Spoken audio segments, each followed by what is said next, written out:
আমার নাম আনিকা। আমার রূপ ছিল চোখে পড়ার মতো, কিন্তু বিয়ের পর থেকে এক অদ্ভুত ঘটনার সম্মুখীন হই আমি।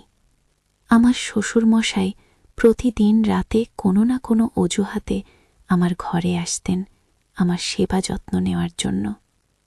আমার জীবনের এই সত্য কাহিনী শুনলে আপনারাও হয়তো অবাক হবেন। আমার সাথে এক বিরাট প্রতারণা করা হয়েছিল। রুহান নামের যে ছেলের সাথে আমার বিয়ে হয়েছিল, ফুলশয্যার রাতে দেখি সে আমার ঘরে নেই, বরং সেখানে উপস্থিত অন্য এক যুবক। ফুলশয্যার রাতে আমি যখন আমার স্বামীর জন্য অপেক্ষা করছিলাম, তখন আমার শ্বশুরমশাই রোহানকে অর্থাৎ নিজের ছেলেকে সঙ্গে নিয়ে আমার ঘরে প্রবেশ করেন। আমি তো এই দৃশ্য দেখে অবাক হয়েছিলাম যে শ্বশুরমশাই কেন এভাবে নিজের ছেলেকে ধরে আমার ঘরে নিয়ে এসেছেন। এরপর বর আমার কাছে এসে হঠাৎ আমার কানের কাছে চেঁচিয়ে বলে, কই গো নতুন বউ, আমার চকলেটটা দাও দেখি, বাবা বলেছেন চকলেট তোমার কাছেই আছে। বরের অস্বাভাবিক আচরণে আমার সন্দেহ হয়। আমি তার মুখ থেকে পাগড়িটা সরিয়ে যখন তাকালাম, আমার পায়ের তলার মাটি কেঁপে ওঠে। মণ্ডপে যে ছেলের সাথে আমার বিয়ে হয়েছিল, এ তো সে নয়। ছেলেটার অদ্ভুত আচরণ দেখে আমি ভয় পেয়ে ঘর থেকে বেরিয়ে যাই এবং চিৎকার করে শ্বশুরমশাইকে ডাকতে থাকি। শ্বশুরমশাই আমার চিৎকার শুনে কাছে এলে আমি তাকে কাঁদতে কাঁদতে বলি, বাবা, আপনি কাকে আমার ঘরে রেখে গেছেন? ও তো স্বাভাবিক নয়। আমার তো রোহানের সাথে বিয়ে হয়েছে। রোহান কোথায়?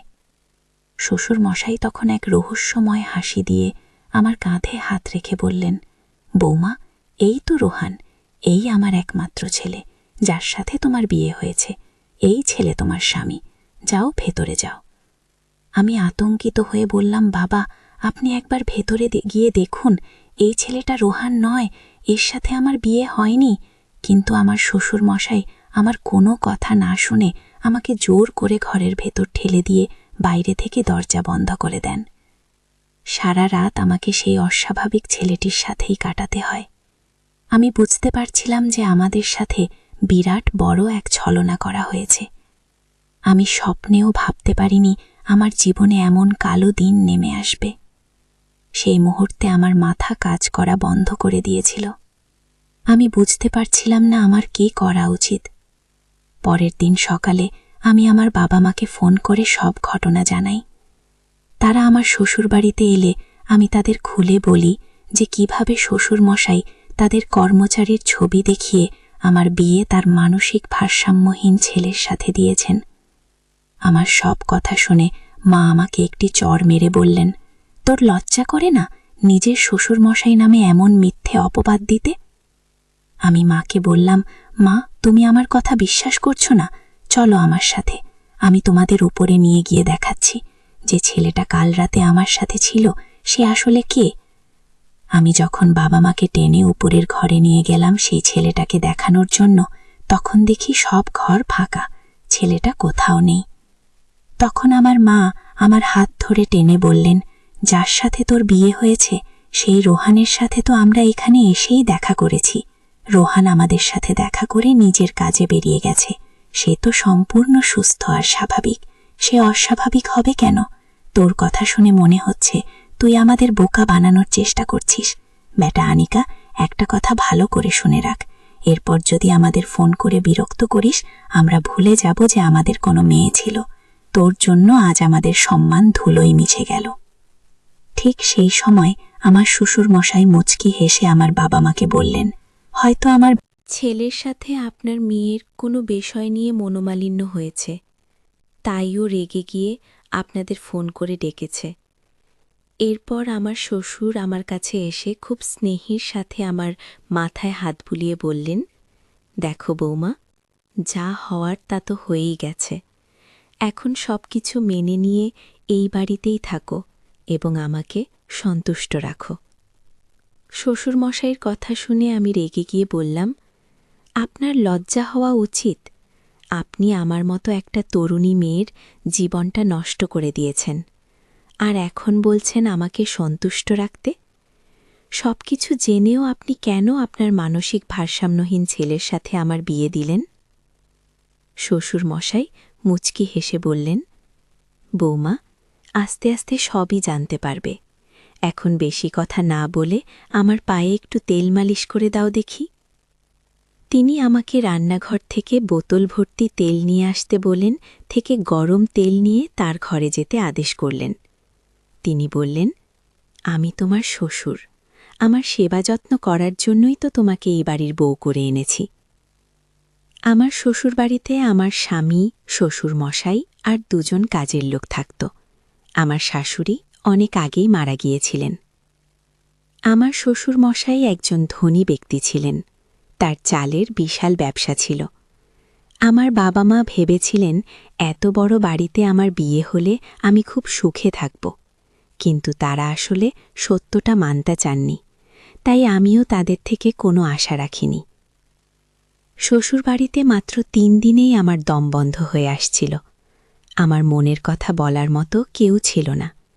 আমি শুধু ভাবতাম যে কর্মচারী পরিচয় দিয়ে আমার বিয়ে ঠিক করা হয়েছিল সে কোথায় গেল। তার সাথে দেখা হলে হয়তো আমি আমার সব প্রশ্নের উত্তর পেয়ে যাব। সেদিন শ্বশুরমশাই যখন তেল নিয়ে নিজের ঘরে ডাকলেন, তখন বাধ্য হয়েই আমাকে তার সেবা করার জন্য যেতে হল।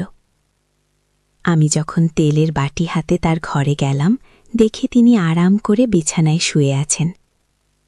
আমাকে দেখে বললেন, তাহলে ঠিক পথে এসেছ। নইলে কিভাবে আনতে হয় সেটা আমি ভালোই জানি। আমি যা বলবো তোমাকে তাই করতে হবে। ওখানে দাগিয়ে না থেকে এদিকে এসে আমার পায়ে ভালো করে মালিশ করে দাও। তোমার শাশুড়ি মারা যাবার পর থেকে তো আমার কোনো যত্নই হয়নি। তিনি আরও বললেন, এখান থেকে পালানোর কথা ভুলেও ভেবো না, কারণ তোমার বাবা মা তো তোমার কথা বিশ্বাস করবে না। তাই এখানে থেকে আমার সেবার দিকে মন দাও, তাহলেই শান্তিতে থাকবে। শ্বশুরমশাইয়ের মুখ থেকে এই ধরনের কথা শুনে আমার লজ্জায় মাথা কাটা যাচ্ছিল। তিনি আমার গুরুজন হয়ে কিভাবে এমন কথা বলতে পারছিলেন? অনিচ্ছা সত্ত্বেও যখন আমি তার পায়ে তেল মালিশ করতে শুরু করলাম, আমার মনে হল তার উদ্দেশ্য মোটেও ভালো নয়। আমি ভয় পেয়ে শ্বশুরের ঘর থেকে বেরিয়ে নিজের ঘরে এসে দরজা বন্ধ করে দিলাম এবং কান্নায় ভেঙে পড়লাম। আমার আর বুঝতে বাকি ছিল না যে শ্বশুরমশাইয়ের উদ্দেশ্য আসলেই ভালো নয়। এরপর থেকে তিনি যখন তখন আমার ঘরে এসে তার সেবা করার জন্য বলতেন। একদিন সন্ধ্যায় আমি খুব মন খারাপ করে ছাদে একা বসেছিলাম। হঠাৎ আমার সামনে যে মানুষটি এসে দাঁড়ালো তাকে দেখে আমি বিস্ময়ে হতবাক হয়ে গেলাম। আমার শ্বশুরের সেই কর্মচারী আকাশ আমার সামনে এসে দাঁড়িয়েছিল। এই সেই আকাশ যার ছবি দেখে আমার শ্বশুর তার মানসিক ভারসাম্যহীন ছেলের সাথে আমার বিয়ে দিয়েছিলেন। সেদিন আকাশকে দেখে আমি তাকে জড়িয়ে ধরে অনেক কেঁদেছিলাম। আকাশ আমাকে সব সত্যি কথা খুলে বলল। সে জানায় আমার শ্বশুরমশাই তার উপর খারাপ নজর রেখেছিলেন। যেহেতু তিনি বয়স্ক, তাই সরাসরি আমাকে বিয়ে করতে পারতেন না। তাই আমাকে নিজের কাছে পাওয়ার জন্য তিনি আকাশের দেখিয়ে তার মানসিক ভারসাম্যহীন ছালের সাথে আমার বিয়ে দেন। আমার প্রথম দিন থেকেই শ্বশুরমশাইকে নিয়ে সন্দেহ হচ্ছিল, কারণ তার তাকানোর ভঙ্গি আমার ভালো লাগত না। কিন্তু তিনি যে এতটা নিচে নামতে পারেন তা আমি কল্পনাও করতে পারিনি। আমি আর আকাশ যখন ছাদে লুকিয়ে কথা বলছিলাম, ঠিক তখনই আমার শ্বশুরমশাই আমাকে খুঁজতে খুঁজতে সেখানে এসে হাজির হলেন। আমাদের দুজনকে একসাথে দেখে তিনি আকাশকে পুলিশের হাতে তুলে দেওয়ার হুমকি দিলেন এবং আমাকে বললেন, ছি বৌমা, তুমি আমার বাড়ির বউ হয়ে অন্য একটা ছেলের সাথে ছাদে লুকিয়ে প্রেম করছ? তোমার কি এর সাথে কোনো অবৈধ সম্পর্ক আছে? শ্বশুরমশাই সবকিছু জেনেও আমার ওপরে দোষ চাপানোর চেষ্টা করছিলেন। সেই সময় আকাশ আমার পক্ষ নিয়ে দাঁড়ালো এবং এমন এক সত্য প্রকাশ করল যা শুনে আমার পায়ের তলার মাটি সরে গেল। আকাশ জানায় যে বিয়ের মণ্ডপে আসলে আমার বিয়ে রোহনের সাথে হয়নি, হয়েছিল তার নিজের সাথেই। কারণ রোহন মানসিক ভারসাম্যহীন হওয়ায় সে বিয়ের নিয়মকানুন কিছুই বুঝত না। তাকে মণ্ডপে বসালে সত্যিটা সবার সামনে চলে আসত এবং বিয়েটা ভেঙে যেত। তাই শ্বশুরমশাই চালাকি করে তার কর্মচারী আকাশকেই বরের আসনে বসিয়ে আমার সাথে বিয়ে দিয়েছিলেন। বিয়ে হয়ে যাওয়ার পর মুখ বন্ধ রাখার জন্য শ্বশুরমশাই আকাশকে ৫ লক্ষ টাকা দিয়েছিলেন। আকাশ খুব গরিব ঘরের ছেলে হওয়ায় পরিবারের কথা ভেবে টাকাটা নিয়েছিল, কিন্তু পরে সে নিজের ভুল বুঝতে পারে যে টাকার জন্য সে আমার জীবনটা নষ্ট করেছে।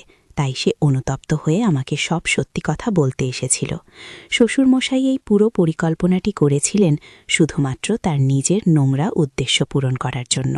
তার ছেলে যেহেতু ভারসাম্যহীন ছিল, সেই সুযোগকে কাজে লাগিয়ে তিনি আমাকে বাড়ির বউ করে এনেছিলেন, যাতে তিনি আমার সাথে তার খারাপ ইচ্ছাগুলো পূরণ করতে পারেন।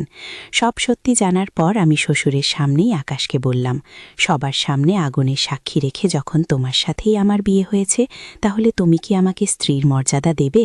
তুমি কি আমাকে তোমার বাড়ি নিয়ে যাবে?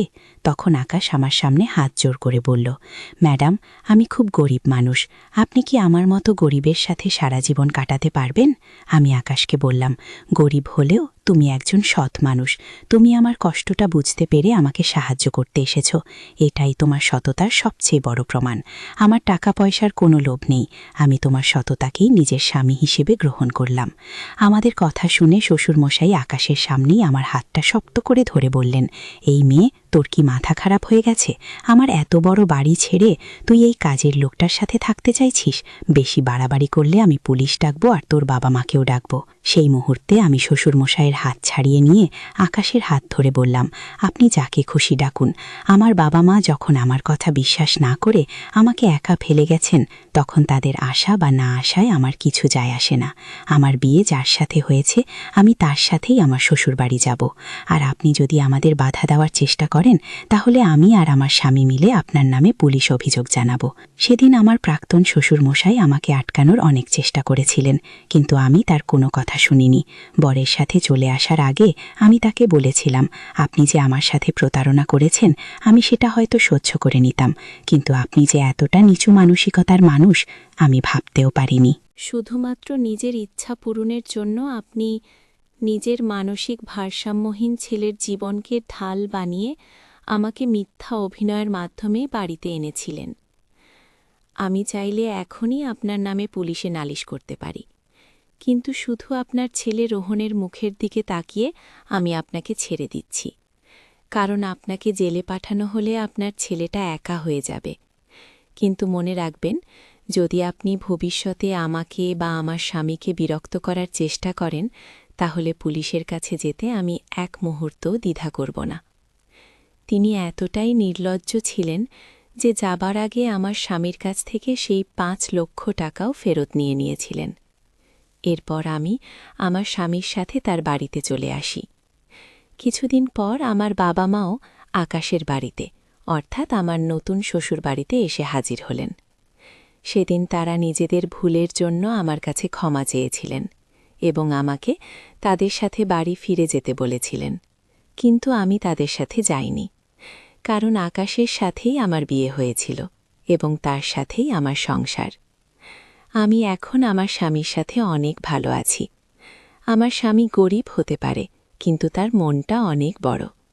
সে আমাকে খুব ভালোবাসে এবং সুখে রেখেছে। এই পৃথিবীতে যে কত বিচিত্র ধরনের মানুষ আছে, তা বোঝা সত্যিই খুব কঠিন। আমি কখনো স্বপ্নেও ভাবিনি যে আমার সাথে এমন কিছু হতে পারে। ছোটবেলা থেকে আমার স্বপ্ন ছিল এক ধনী পরিবারে বিয়ে করা, কিন্তু সেই ধনী পরিবারে বিয়ে করার পরিণতি যে এতটা ভয়াবহ হতে পারে, তা আমার কল্পনার বাইরে ছিল। যাই হোক, আমি এখন একজন সাধারণ মানুষের স্ত্রী হয়েও অনেক শান্তিতে এবং সুখে আছি।